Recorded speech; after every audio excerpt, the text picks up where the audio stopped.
ভালো আছি, বৌরিয়া শ্বশুর বাড়িতে যাই। কিন্তু আপনি কে চাচি? আপনার চিনতে পারলাম না। চাচি, তুই আমার চাচি ডাকছিস কেন? আমার তুই ভুলে গেছিস, আমার নাম সুইটি। আমার ওর 32 ছিল, তোর 33। আমরা একই ক্লাসে পড়তাম, তুই আমার পিছের পাঞ্চে বইতি, মনে আছে? সুইটি, ইয়াল্লা সুইটি, তোরে কি অবস্থা? তুই তো বুড়ি হয়ে গেছিস গা। চামড়া চামড়া ভাস খেয়ে গেছে গা, গায়ের রং কালা হয়ে গেছে গা, মাথা চুল দিয়ে সব পড়ে গেছে গা।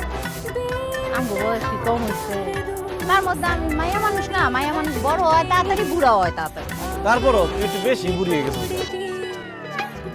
এটা কে, তোর শ্বশুর নাকি? আসসালামু আলাইকুম তালই। দূর মে কে শ্বশুর, আমি তো হইলাম সুইটির জামাই। হাই হাই সুইটি, এটা তুই কি করছস?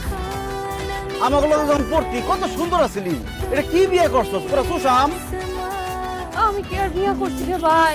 আমার আব্বা জোর করে এই ফকিন্নির পুতের লাগে আমার বিয়াটা দিছে। এই খবরদার, তুমি আমাকে ফকিনির পুত কইবা না। বুঝছি, যৌবনকালে যারা বেশি ভাব নেয় তাও কপালে এই ছবি জুটে। এরি কি তোর বাচ্চা কাচ্চা? হ, সবগুলাই আমার। আল্লাহ দিলে হ্যাঁ তারা 5 জন। 2 জনের বাড়িতে ঘুম পাড়ায় আইছি আর 3 জনের নিয়ে বাইরে আইছি। কস কি? তোর 5টা পোলা পাইন? তোর জামাই কি করে? ওই কাজই করে। ওই কাজই করে মানে? ওই আগে যেই কাম করতে ওইটাই করে। মানুষের খেত খামারে বদ্যি খাটে। কি? তোর জামাই দিন মজুরে কাজ করে? উচিত শিক্ষা হয়েছে, আল্লাহ উচিত বিচার করছে। আমার মনে কষ্ট দিয়ে, আমারে ছেকা দিয়া ভালো থাকতে পারছস, সুখে থাকতে পারছস, পারছ নাই তো? এই কি কইলা তুমি?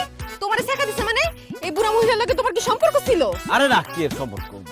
আমাকে লগে একসাথে পড়তো আর কি। তখন দেখতে সুন্দর আছিল, আমি ওরে প্রেমের প্রস্তাব দিছিলাম। আমারে কইছে আমি বলে ফকিরনির পুত, আমি গরিব, দিন আনি দিন খাই। এখন কি বিয়া করছস? কোন জমিদারের নাতিরে বিয়া করছস? এই জমিদারের নাতিরে বিয়া করে অল্প বয়সে বুড়ি হইছস। 4-5টা পোলাপাইন ছাড়া হ্যাঁ তোর কি দিতে পারছিস? কিছু দিতে পারে নাই, উল্টায় ফকিন্নির পুতে আমার জীবনটারে নষ্ট করছে। আমি পাগল আছিলাম যে তোর প্রেমের প্রস্তাবে রাজি হই নাই, তোরে বিয়ে করি নাই। আরে কি সমস্যা, আপনি গায়ে হাত দিতেছেন কেন? জান তো জান। যাইতাছি গো বোন, আমার জিনিসটা তোমারে দিয়ে গেলাম, তুমি আরে দেখ। আমার আদায় জান তো। এই সুটি, এদিকে। তোর পোলাপাইনটা দেখে তো আমার খুব মায়া লাগছে। এনে কিছু টাকা দিলাম, এই পোলাপাইনটা চকলেট কিনা দিস, মিষ্টি কিনা দিস। আর হন, এই মতিন সৌদি 5 বছর থেকে 2,000 টাকা কামাইছে, লাখ লাখ টাকার মালিক আমি। সর সামনে সর।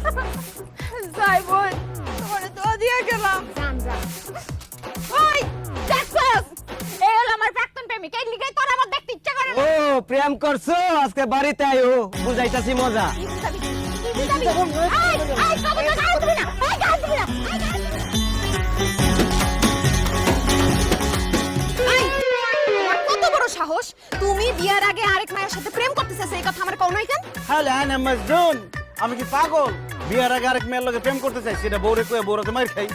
শুনো, পাস্ট ইজ পাস্ট, যা হয়ে গেছে হয়ে গেছে। যা হয়ে গেছে তোর আজকে বাইরে শেষ করে দিলাম। আরে ফালা তুমি কি তোমার দিকে? এই বলো,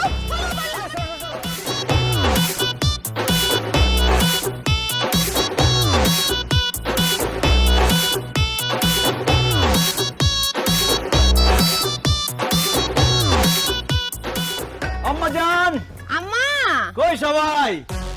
আরে আয়শা পড়ছে নাকি? ওরে ওরে আমার আসসালামু আলাইকুম ওয়া রাহমাতুল্লাহি ওয়া বারাকাতুহু। কাইফা লুক আম্মি?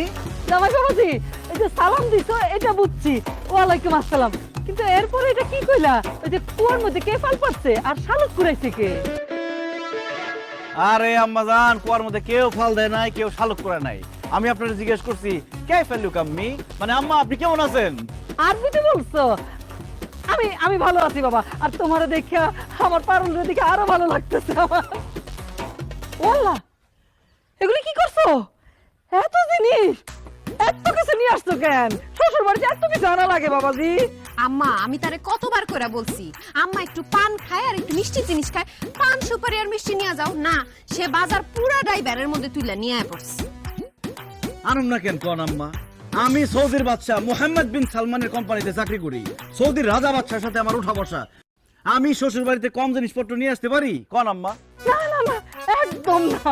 আমার জামাই বাবাজি সৌদির বাদশার সাথে থাকতে থাকতে মনটা কত বড় হয়েছে, আর চেহারা ছবিটা দেখি একেবারে বাদশার মতন হুবহু মিল পাইতেছি। ধন্যবাদ আম্মা। আমি বিদেশ থাকতে আপনি কইছিলেন না আপনার একটা স্বর্ণের চেনের খুব শখ। শখ করলে কি আর হয়? সব শখ কি আর পূরণ হয় বাবা? আমার শখটা পূরণ করে দাও। হ আম্মা, এই যে তোমার জামাই সৌদিতে 22 ক্যারেটের স্বর্ণের চেইন লয়ে আইছে তোমার লেখা।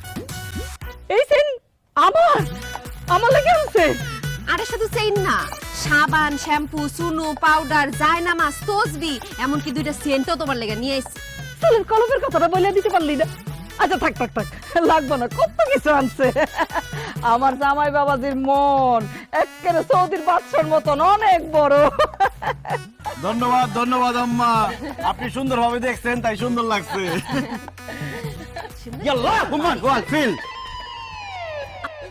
কি কোন দুলা ভাই আপনি এগুলা? আমি কইলাম হাতির বাচ্চা তুই কে? আরে তুমি ওটা চিন্তাছো না, আমার ছোট ভাই মন্টু, তোমার শালা। কি মন্টু? তোমার যখন দেশে রেখে গেছি তখন কি চিকনা পাতলা ছিলা, তুমি এরকম শ্রমিক হয়ে গেছো কিভাবে, মোটা হয়ে গেছো কিভাবে? আরে দুলা ভাই আর কইন না, সারাদিন বাসায় খাই আর ঘুমাই, খাইতে আর ঘুমাইতে ঘুমাইতে মোটা হয়ে গেছি। দুলা ভাই আমার লেগে সৌদি থেকে আপনি কি আনছেন? আমার মোবাইলটা না নষ্ট হয়ে গেছে, আপনি কি আমার লেগে একটা মোবাইল আনছেন? আরে তোমার যে একটা মোবাইল লাগবে সেটা আমার জানাইবে না তুমি?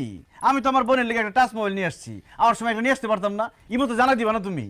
আপনার এই মুহূর্তে ফোন দিই না ডরে, আপনার ফোন দিলে তো আপনার ফোন কাটেন না, খালি কথা কইতেই থাকেন। কি আর করব রে ভাই, দেশ থেকে কেউ ফোন দিলে ফোন আর রাখতে ইচ্ছা করে না। আচ্ছা ঠিক আছে, এবার যখন বিদেশ যাবো তোমার লেগে একটা টাচ মোবাইল নিয়ে শুনবে। না দুলা ভাই আমার টাচ মোবাইল লাগবে না, আপনি না আমার একটা হুন্ডা কিনা দেন, আমার হুন্ডার খুব শখ। আরে হোন্ডা তো কিনছি। কোন কি দুলা ভাই, এটা আমার লেগে কিনছেন? এটা আমার লেগে কিনছি, আমি চালামু, কিন্তু আমি সৌদি যাওয়ার আগে তোমার এটা দিয়ে যাবো নি। থ্যাংক ইউ দুলা ভাই, থ্যাংক ইউ।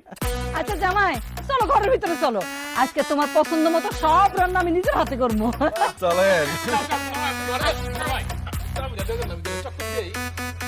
আচ্ছা ঠিক আছে, যাও সাবধানে। আরে শুরু হইছে, চাবিটা দাও। পারবো, এই ঘরে সব